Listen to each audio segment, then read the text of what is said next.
Right. So I've restarted today's work. I got quite deeply into a chapter and I wasn't happy with what I was doing, and then my telephone that I'm filming on, my cell phone, went wrong, and I thought there's signs here telling me don't carry on. And sometimes you've got to listen to that. You've got to listen to the signs. And having stopped and had a break, and I've got a coffee here, there's a reason for it. You know, the world, whether it's my mind, my subconscious, whatever, was telling me this ain't right.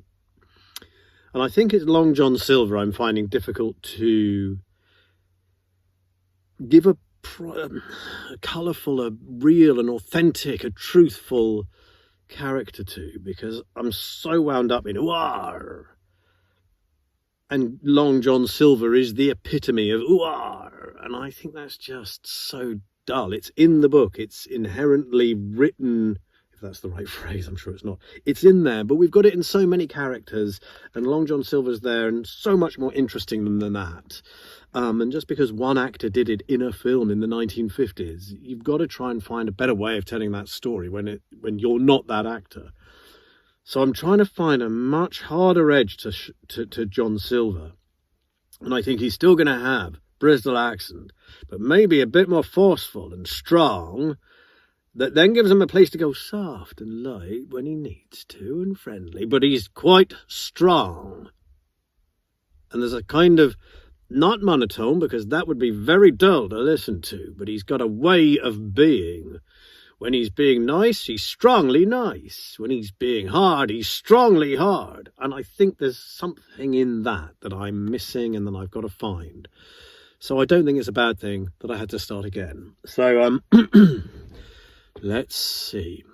So literally I've had about 45 minutes. I've just chatted to a mate on the phone, chatted to my wife, just, taking myself away. And as I've come back, I've kind of gone, repositioned everything in the booth, got a bit more comfortable, got my coffee. Let's start this chapter again. And as I've said, it's really important. If you're not happy, then you need to stop. You need to have a word with yourself. I know, Robert Louis Stevenson isn't alive anymore, but these are his words. You've got to respect them, and you've got to give them everything you've got to make them come alive. So let's see if I can find a way of bringing this book to life in a way that I think respects the author. This is Chapter 8 I'm just creating the Pro Tools. Okay, let's get rid of that. So create Pro Tools. There we go. And then let's start the film. There we go. Okay, I've got the window and I'm recording the window. So let's just see where this comes to. And I've just got to be authentic and real.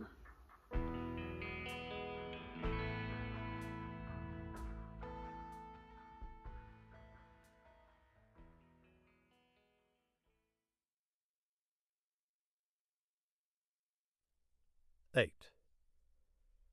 At the sign of the spyglass.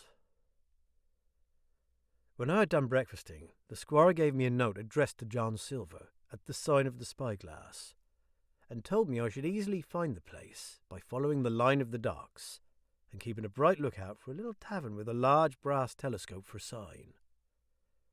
I set off, overjoyed at this opportunity to see some more of the ships and seamen, and picked my way among a great crowd of people and carts and bales, for the dock was now at its busiest, until I found the tavern in question. It was a bright enough little place of entertainment. The sign was newly painted, the windows had neat red curtains, the floor was cleanly sanded. There was a street on each side and an open door on both, which made the large low room pretty clear to see in spite of clouds of tobacco smoke. The customers were mostly seafaring men, and they talked so loudly that I hung at the door, almost afraid to enter. As I was waiting, a man came out of a side room, and at a glance I was sure he must be Long John. His left leg was cut off close by the hip, and under the left shoulder he carried a crutch, which he managed with wonderful dexterity, hopping about upon it like a bird. He was very tall and strong, with a face as big as a ham, plain and pale, but intelligent and smiling. Indeed, he seemed in the most cheerful spirits, whistling as he moved about among the tables, with a merry word or a slap on the shoulder for the more favoured of his guests. Now, to tell you the truth, from the very first mention of Long John in Squire Trelawney's letter, I had taken a fear in my mind that he might prove to be the very one-legged sailor whom I had watched for so long at the old Benbow. But one look at the man before me was enough. I had seen the captain, and Black Dog, and the blind man, Pew, and I thought I knew what a buccaneer was like. A very different creature, according to me, from this clean and pleasant-tempered landlord. I plucked up courage at once, crossed the threshold, and walked right up to the man where he stood, propped on his crutch, talking to a customer. "Mr. Silver, sir?" I asked, holding out the note. "Yes, my lad," said he. "Such is my name, to be sure. And who may you be?" And then as he saw the squire's letter, he seemed to me to give something almost like a start. "Oh," said he quite loud and offering his hand, "I see. You are our new cabin boy. Pleased I am to see you."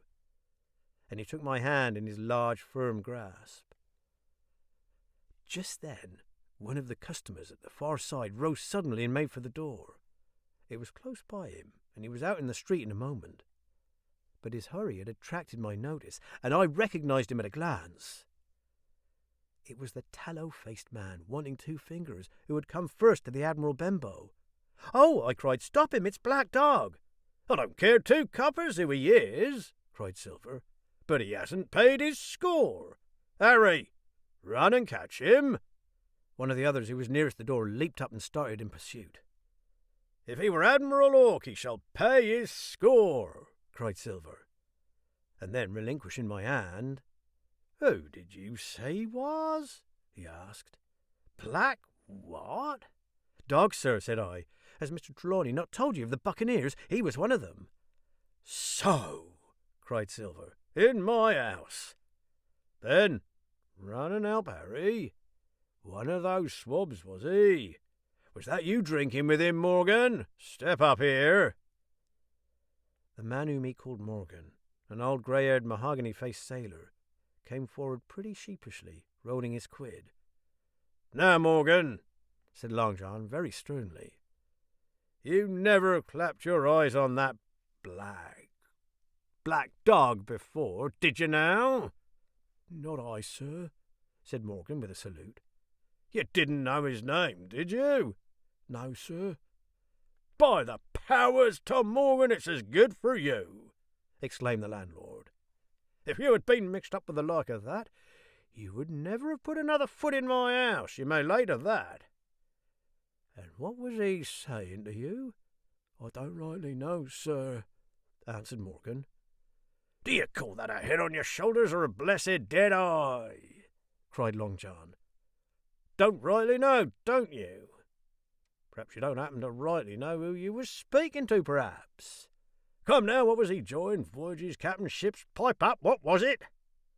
"We was a-talking of keel-hauling," answered Morgan. "Keel-hauling, was you? And a mighty suitable thing, too, and you may lay to that. Get back to your place for a lubber, Tom."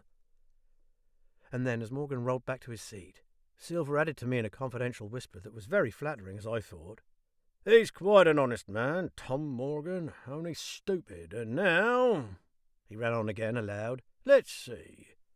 Black Dog. No, don't know the name, not I. Yet I kind of think Yes, I've seen the swab. He used to come here with a blind beggar, he used." "That he did, you may be sure," said I. I knew that blind man too. His name was Pew. "It was!" cried Silver, now quite excited. "Pew!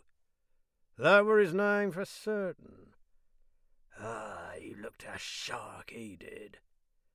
If we run down this Black Dog now, there'll be news for Captain Trelawney. Ben's a good runner. Few seamen run better than Ben. He should run him down hand over hand, by the powers. He took to keel-hauling, did he? I'll keel-haul him. All the time he was jerking out these phrases, he was stumping up and down the tavern on his crutch, slapping tables with his hand, and giving such a show of excitement as would have convinced an Old Bailey judge or a Bow Street runner. My suspicions had been thoroughly reawakened on finding Black Dog at the spyglass, and I watched the cook narrowly. But he was too deep and too ready and too clever for me, and by the time the two men had come out of breath and confessed that they had lost track in a crowd and been scolded like thieves, I would have gone bail for the innocence of Long John Silver. "See here now, Hawkins," said he. "Here's a blessed hard thing on a man like me now, ain't it? There's Captain Trelawney. What's he to think? Here I have this confounded son of a Dutchman sitting in my own house drinking of my own rum. Here you comes and tells me of it plain. And here I let him give us all the slip before my blessed deadlights. Now, Hawkins, you do me justice with the captain. You're a lad, you are, but you're as smart as paint. I see that when you first come in. Now, here it is. What could I do with this old timber I hobble on? When I was an A.B. master mariner, I'd have come up alongside of him hand over hand and broached him too, in a brace of old shakes I would. But now—" And then all of a sudden he stopped and his jaw dropped as though he had remembered something. "The score!" he burst out. "3 goes of rum! Why, shiver my timbers if I hadn't forgotten my score!" And falling on a bench, he laughed until the tears ran down his cheeks. I could not help joining, and we laughed together, peal after peal, until the tavern rang again. "Why, what a precious old sea-calf I am!" he said at last, wiping his cheeks. "You and me should get on well, Hawkins, for I'll take my Davy I should be rated ship's boy. But come now, stand by to go about. This won't do. Duty is duty, messmates. I'll put on my old cockerel hat and step along of you to Captain Trelawney and report this here affair. For mind you, it's serious, young Hawkins, and neither you nor me's come out of it with what I should make so bold as to call credit. Nor you neither, says you. Not smart, none of the pair of us smart. But dash my buttons, that was a good un about my score." And he began to laugh again, and that so heartily that though I did not see the joke as he did, I was again obliged to join him in his mirth. On our little walk along the quays he made himself the most interesting companion, telling me about the different ships that we passed by, their rig, tonnage, and nationality, explaining the work that was going forward. How one was discharging, another taking in cargo, and a third making ready for sea. And every now and then telling me some little anecdote of ships or seamen, or repeating a nautical phrase till I had learned it perfectly. I began to see that here was one of the best of possible shipmates. When we got to the inn, the squire and Dr. Livesey were seated together, finishing a quart of ale with a toast in it before they should go aboard the schooner on a visit of inspection. Long John told the story from first to last, with a great deal of spirit and the most perfect truth. "That was how it were now, weren't it, Hawkins?" he would say now and again, and I could always bear him entirely out. The two gentlemen regretted that Black Dog had got away, but we all agreed there was nothing to be done, and after he had been complimented, Long John took up his crutch and departed.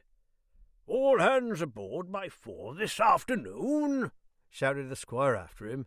"Aye, aye, sir," cried the cook in the passage.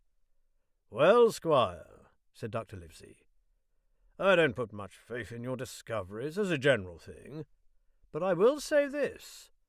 John Silver suits me. The man's a perfect trump," declared the squire. "And now," added the doctor, "Jim may come on board with us, may he not?" "To be sure he may," says squire. "Take your hat, Hawkins, and we'll see the ship."